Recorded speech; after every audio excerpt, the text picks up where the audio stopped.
Publius Valerius Poplicola Republicola was one of 4 Roman aristocrats who led the overthrow of the monarchy, and became a Roman consul, the colleague of Lucius Junius Brutus in 509 BC, traditionally considered the first year of the Roman Republic. The authors of America's The Federalist papers used the pseudonym Publius in his honor.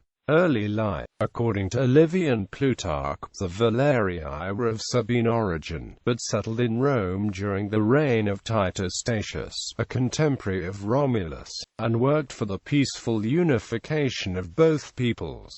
Valerius came from a wealthy family. His father was Lucius Valerius, and his brothers were Marcus Valerius Volusius and Manius Valerius Volusius Maximus. He had a daughter, Valeria. Before holding public office, Valerius had spoken in defense of the plebs, the common people of Rome.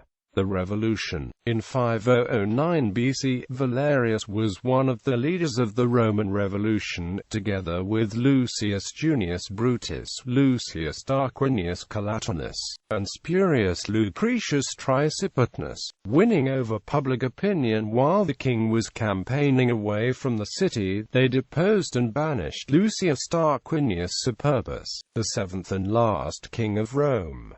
In place of the monarchy, they established a republic, together with the office of consul. Brutus and Collatinus were elected the first consuls. From exile, the Tarquins plotted the assassination of the consuls, together with some disaffected members of the Aquili and Vitali, who had benefited from the deposed regime. Valerius was informed of the plot by a slave, Vindicius. He personally investigated the conspiracy, sneaking into the Aquilius estate and finding incriminating evidence, based on which the consuls held a public trial.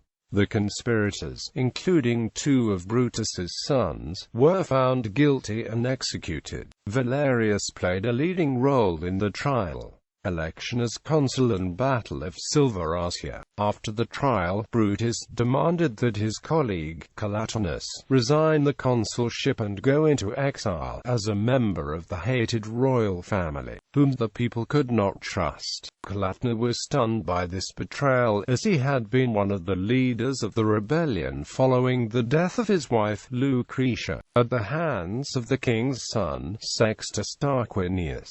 Nevertheless, he resigned, and Valerius was elected to replace him. Meanwhile, Tarquin, whose family was of Etruscan origin, obtained the support of the Etruscan cities of Tarquinia and Verii. At the head of an Etruscan army, Tarquin fought the consuls Brutus and Valerius at the Battle of Silverasia. Valerius commanded the Roman infantry, while Brutus led the cavalry. Aruns Tarquinius, the king's son, died in combat with Brutus, who was also mortally wounded, but the Romans were ultimately victorious. Valerius collected the spoils of battle, and returned to Rome, where he celebrated a triumph on March 1, 509 BC. His 4-horse chariot subsequently became the traditional vehicle for a victorious Roman general. Then, Valerius held a magnificent funeral for Brutus, and gave a memorable speech. Livy wrote that Valerius fought the Vaonts again in the same year, although the reason is not stated.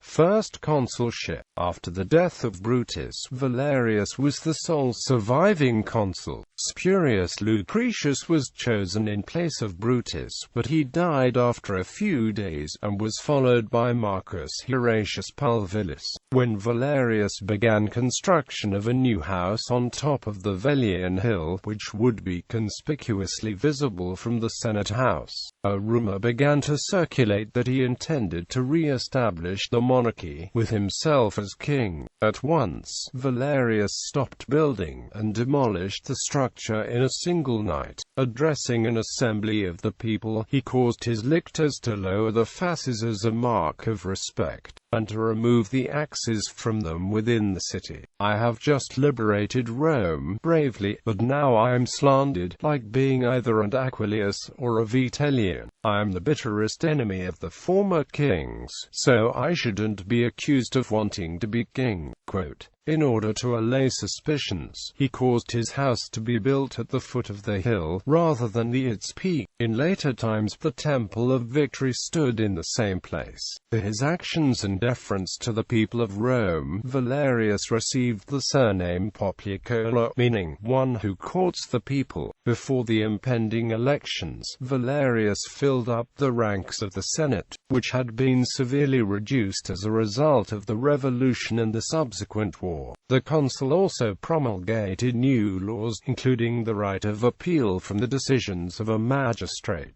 and demanding the forfeiture of all the rights of anyone convicted of plotting to restore the monarchy. 4 consulships. Poplicola was elected consul 3 more times, in 508, 507, and 504 BC. Horatius was his colleague again in 507, while his colleague in 508 and 504 was Titus Lucretius Tricipitanus. War with Clusium. In 5008 BC, Lars Porsena, the king of Clusium, attacked Rome at the behest of Tarquin. According to Plutarch, both Poplicola and his colleague, Lucretius, were severely wounded during the battle. During the siege, Poplicola executed a successful sally, defeating a Clusian raiding party. According to Plutarch, Poplicola negotiated a treaty with Porsena, ending the war. He gave the king hostages, including his daughter Valeria, whom Porsena protected from the Tarquins. War with the Sabines. In 506, when his brother Marcus was consul, the Sabines attacked Rome. Poplicola participated in 2 Roman victories, repelling the invasion. The people rewarded Poplicola with a house on the Palatine Hill. In 505, the Latin League and the Sabines threatened Rome with a large army. Although diplomatic negotiations were halted, Poplicola meddled with the politics of the Sabines, assisting Attis Clausus, who moved to Rome with 500 followers.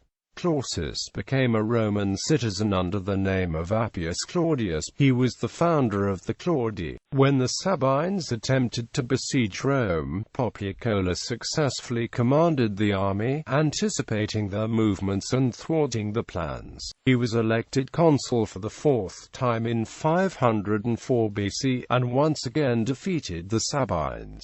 He celebrated a triumph in May of that year. The Publius Valerius Poplicola died in 503 BC, shortly after passing the consular office to his successors, Agrippa Menenius Lenatus and Publius Postumius Tubertus. Livy records that at the time of his death, he was considered by universal consent to be the ablest man in Rome, in the arts both of peace and war. He had little money, and so was buried at the public charge, and was mourned by the Roman matrons as had been done for Lucius Junius Brutus before him. By decree, each citizen contributed a quadrans for the funeral.